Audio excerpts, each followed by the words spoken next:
Alright everybody, Maik Wiedenbach here. Happy Friday. It is Friday indeed. And we're going deep into the mailbox, giving tips about pre-workouts. Pre-workouts. I have wasted, I'm afraid,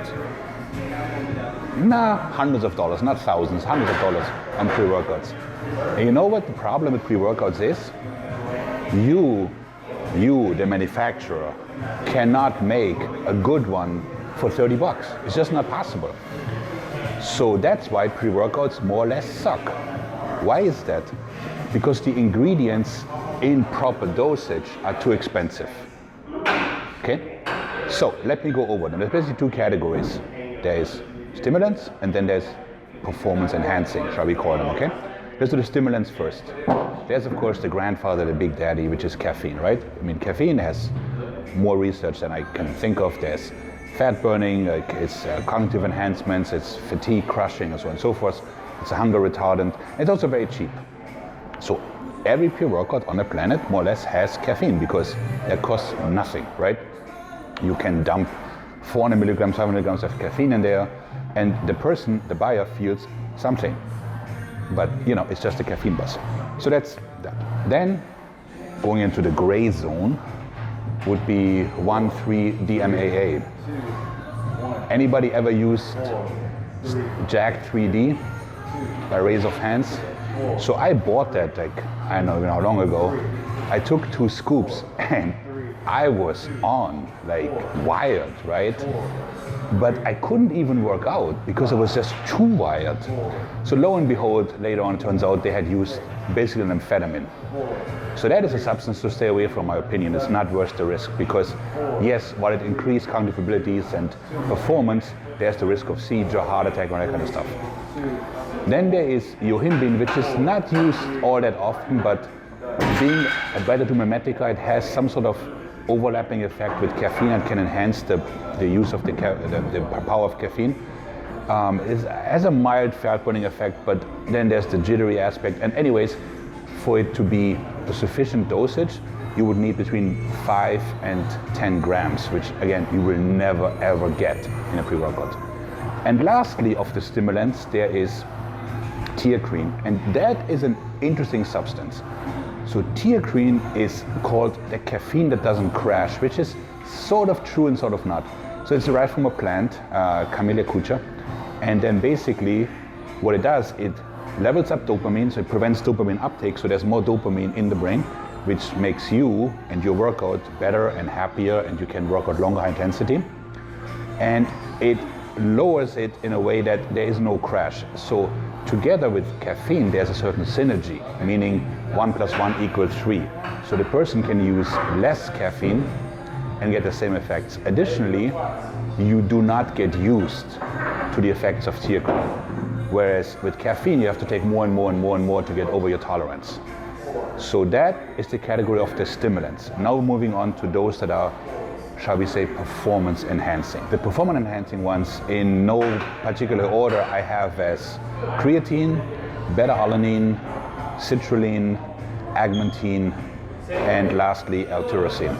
So, I mean, creatine, there's an extra video on the channel, you want to check that out, but basically it helps with ATP production, so you can train longer, you get have a somewhat more strength, and you can simply perform better in the weight room, which then leads to muscle gain. Okay.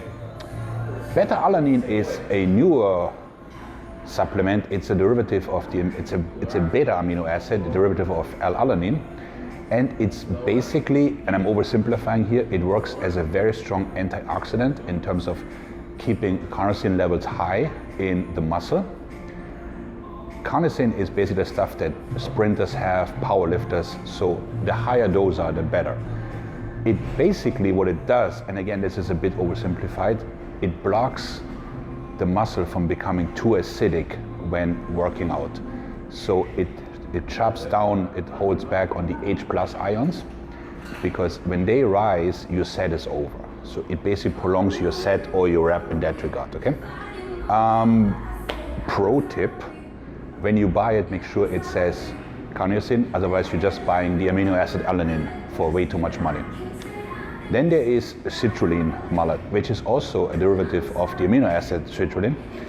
It's interesting in the sense that it basically regulates NO uptake, nitric oxide. Okay? So, why?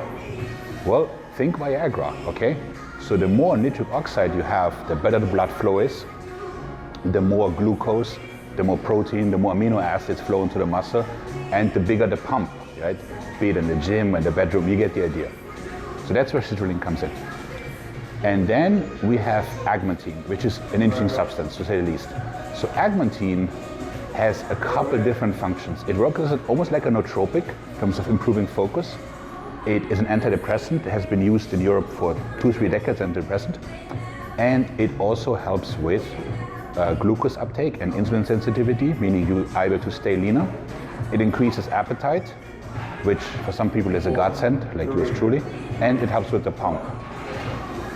So the problem is, like I said at the beginning of the video, for a proper pre-workout, right, you would need 5 grams of creatine, let's say 2 grams of beta-alanine, 2 to 3 of sertraline, 2 of Agmatine, 1 to 2, and then you want to throw in L-tyrosine, you know, as something that helps with focus, would be another 2 to 3 grams. So the price point to package all this would be astronomical. So you have to go out on your own and buy the ingredients from a supplement company, basically one that's certified with a lab, and then make your own pre-workout. You know, then you're in charge of the dosages and what goes in and what have you. However, disclaimer, you know what the 2 things people always forget when they're working out? So they have the pre-workout and this, that, the other. But 2 things matter most. One is water, and then there's glycogen, okay? If you don't have either, that's what makes your muscles full. So especially when you're using stimulants, you sweat more, the water goes, everything works quicker, the glycogen goes quicker, so you deflate and you crash, right? So if you're not constantly replenishing, all these supplements are for naught. So that's it. Please like the channel, subscribe, thumbs up, comments can be sarcastic, that's cool. Nothing negative, please. I'm very sensitive. And have a great weekend. Maik out.